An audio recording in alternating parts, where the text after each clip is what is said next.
kind of conclude what was the first two clickbait questions, the two-part clickbait questionnaire for part 2 of the podcast, where we're kind of consulting the entire 5-person lineup of Cell as one person, right? Next, I think would be a great time to go ahead and go under the skin, do track-by-track lyrical analysis for their upcoming EP, An Unbearable Form. May I ask who was the primary lyricist for this EP? I was. Fantastic. Well, Skyler, if you can go ahead and come forward, and of course everybody else can provide commentary as well, but basically we'll be looking to do a brief track-by-track lyrical analysis bit. That way we can kind of get some more insight on this EP before it comes out, and day 1 of release, fans will have more insight upon what was going on in your mind at the time, lyrically speaking. So for starters, we have track 1 on Unbearable Form. Now, of course, we will get to that in a second, as there is the title track at the very end of the 6-track EP. If I may ask, let's go ahead and get into an imaginary scenario where you go into a library, right?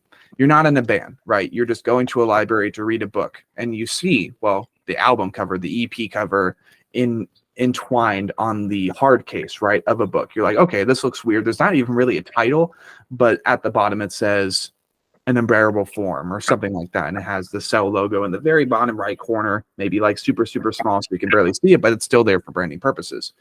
So with every book, right, you turn the book over, and there would be a chunk of script on the back regarding what is the overall theme, or maybe the reason it is called An Unbearable Form on the back.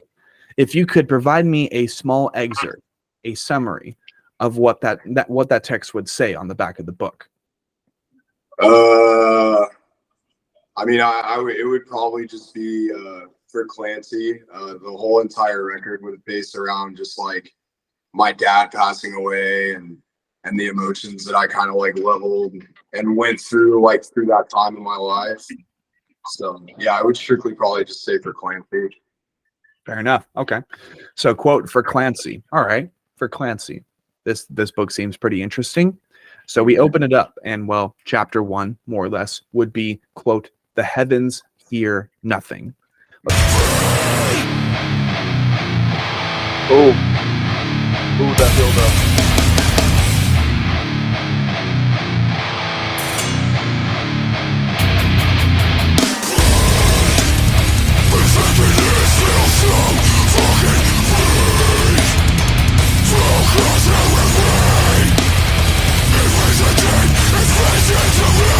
Let's go ahead and get kick started. Tell me what's going on lyrically speaking with this first track. Yeah, so The Heavens Hear Nothing is that was one of the first songs that I wrote after my dad passed away. It's pretty much just talking about the meaning behind it. It's in that time, I questioned my religious beliefs pretty early in my life. There was a lot of things that I went through through my upbringing and my childhood and stuff that was pretty rough. And so I always questioned if I'm going through this, why the fuck is God not saving me? You know what I'm saying? Because every time you're in a bad spot, everybody's like, if you just pray, it'll be okay.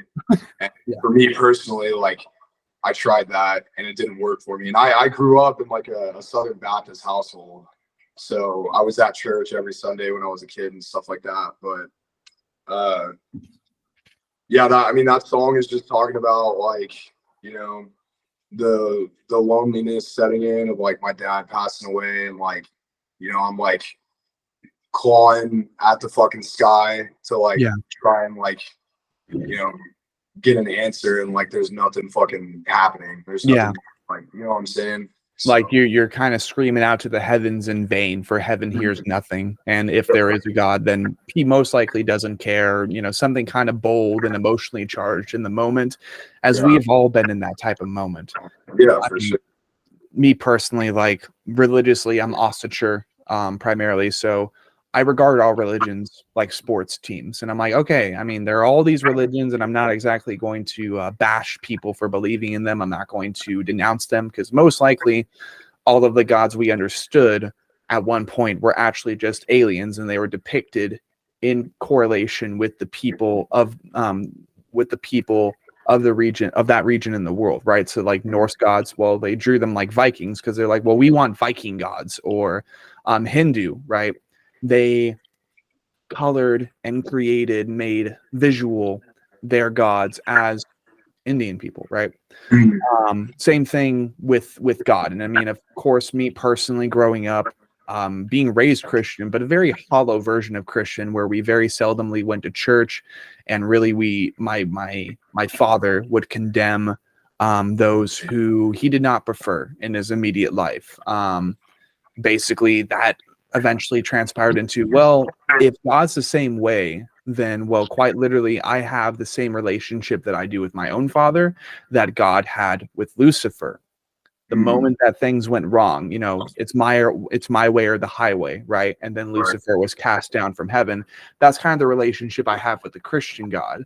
And even to this day, right alongside you, my friend, I always have the question in the back of my mind of how so many people are seemingly, and this is just my opinion, disclaimer, ladies and gentlemen, my opinion is that so many people are brainwashed still, and even blood washed, which basically means they were brainwashed through multiple generations to believe a certain thing, right?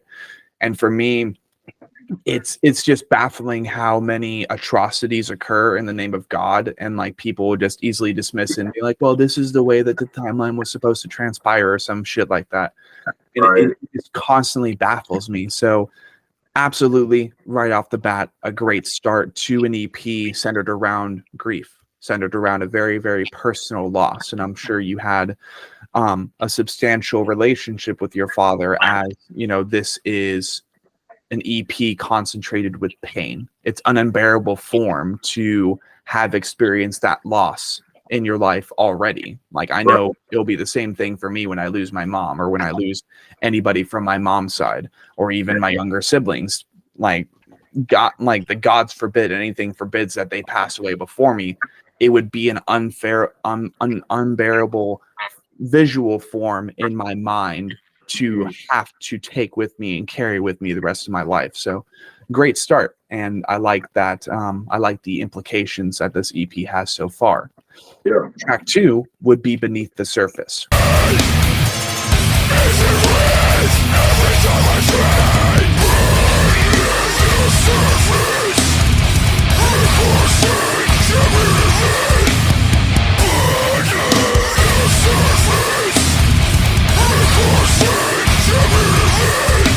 What do we got going on here? Beneath the surface lyrically. Beneath the cervix? Is that what you just said? That's a And rap. that's why this is the Anatomy podcast. We're about to get into the cervix, people. Yeah, that song is just talking about, like, through like time, like you obviously like learn how to like cope with like the loss and the grief of like a pretty heavy thing that's happening.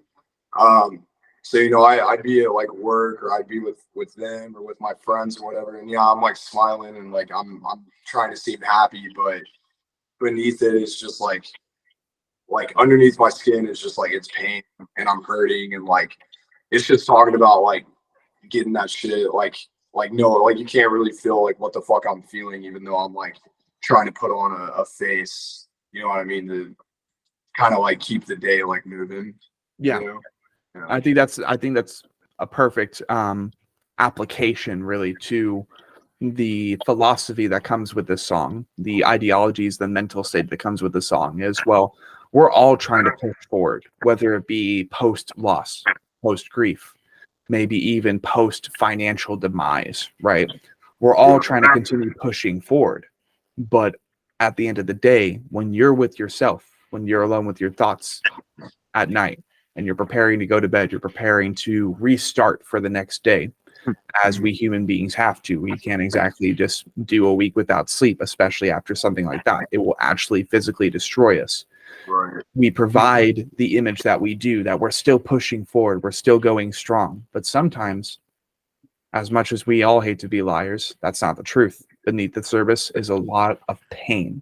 It's a lot of misery, and it's a lot of just having to understand how to move forward despite what just occurred. So pretty surface level song, and it's pretty applicable to the idea, and therefore I do wholeheartedly believe that a lot of people will attach themselves to this song.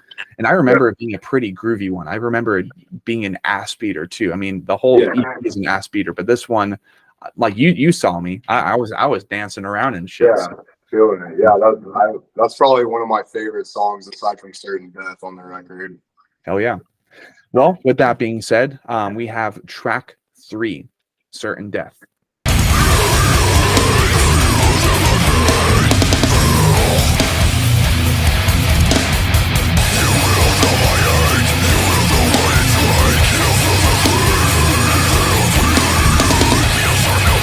What do we got lyrically going on here?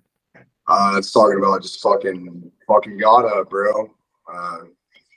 Like, if you're gonna take what I love, then I'm gonna take everything that you fucking love too, type shit. So yeah, it's just kind of like a face-to-face idea, just like me and God in a fucking room, you know. Yeah. Maybe if death is certain for mortals, why isn't it certain for you?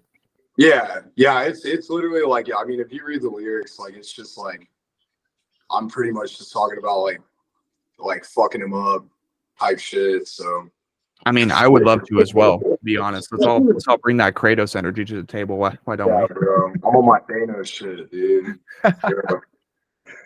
Well, track 4, we have Bleed All I've Known. No, you're not.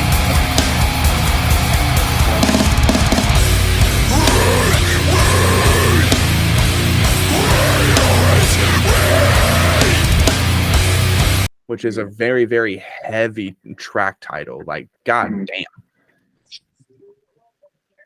What do we got going on here? Oh shit, sorry. You're good. No. He was waiting for my dialogue cue. He's like, okay, this is what's going on with this one. We'd all have known that it wasn't written in the time that like all of that stuff happened with my dad. But it was still just like I was pretty like depressed when I wrote that. I was going through it pretty bad, and it's just talking about like, you know, if I like bleed out, like everybody will be able to see like what the fuck is like going on. You know what I mean? Like in the blood, like they'll be able to see like the pain and the agony and shit that I'm going through. They'll understand that you're still able to bleed, that you're still you're still feeling emotion, and not only that, but you're experiencing like at that time or in that moment, as this can be open to interpretation. Really, the song is like in the moment when you're feeling the pain, you can still bleed. You just prefer not to because you're so fucking exhausted from what you're dealing with at the time. Yeah, for sure. Hell yeah, dude. Well, track 5, we have A Light, Shine for My Existence. Yeah, dude. Oh, yeah.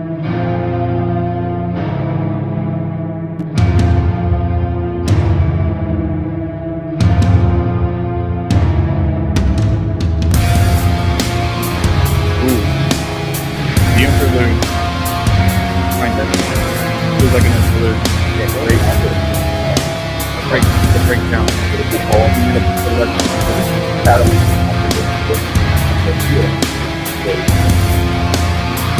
You love our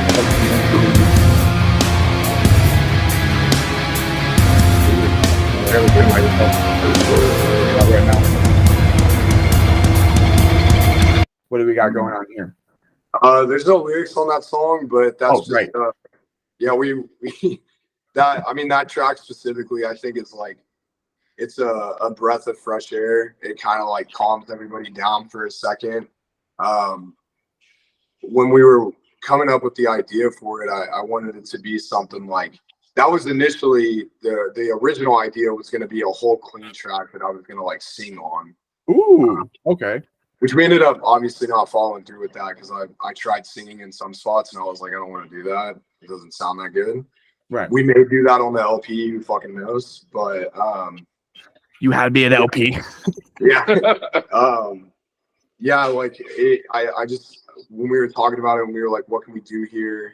you know, when we wrote the Unbearable Form, there was obviously the chorus in it. So we were like, maybe we can like have something that will, if we put that to like chill everybody out for a second leading into the title track, it'll go back to that chorus because they're like the same notes and people will be like, oh, okay, I see what they did there.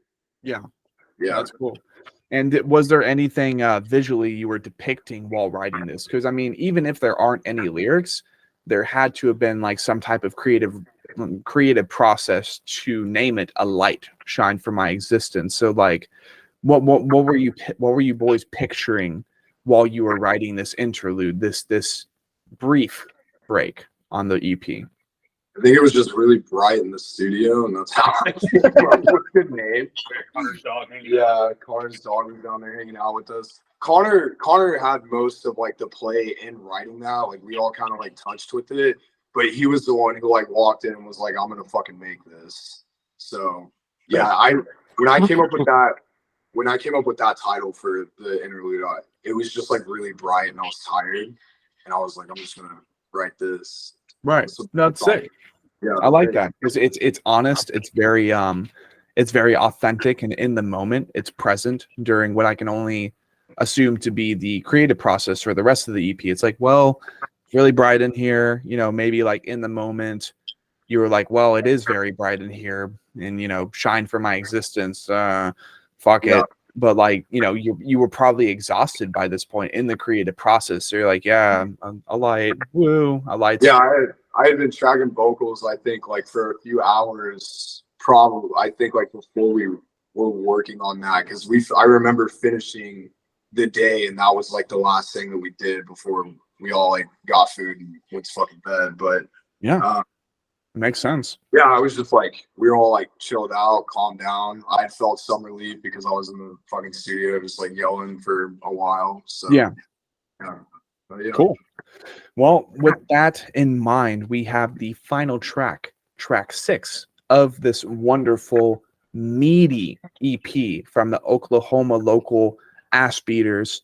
Cell. I was about to say Oklahoma again. Jesus. So obviously, I had you provide the commentary that you already did regarding like why you ended up naming the EP An Unbearable Form.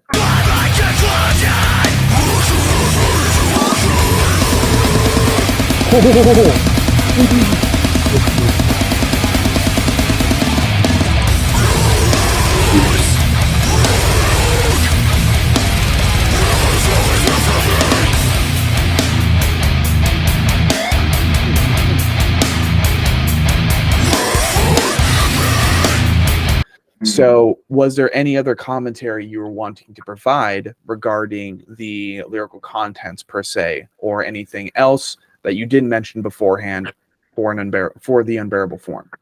Yeah. So like the title for the EP, I've obviously had in my notes for forever. Like I knew when we were gonna do a new record, that's what we were gonna call it. And I had like talked to Matt about it like a year ago, and he was like, "Dude, yeah, we're keeping that." So lyrically, like that song, like there's a in the chorus it says, "Watch as I fade, because it was always meant to be." So like everybody is gonna like slowly fucking fade off eventually in their lives, and I mean, it's harsh as it is to hear you're born to fucking die, but you've got all this shit that you do like in the middle, you know what I mean? So may I ask you then, is death the unbearable form?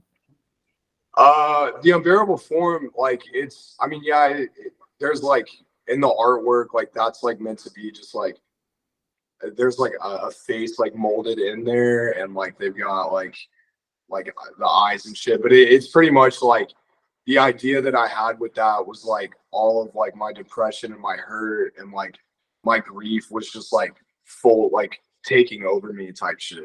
That was like the initial idea for the artwork when we were getting it done. So shout out Ringo for the artwork too. Yeah, good shit. Yeah. Yeah, the song's just like, you know what I mean? I'm going through this and it is what the fuck it is because I can't do anything about it, but because I'm gonna fucking die eventually too. you know, but I just gotta fight like it. That's just how it fucking goes. And it's just like concluding in that time in my life, like everything, just like that's what I became for that part of my life. So Hell yeah, dude. Well, I do believe that will wrap up the Under the Skin session for Cells, the Unbearable Form, releasing, I think, on February 9th, this next Friday. So, excited. um,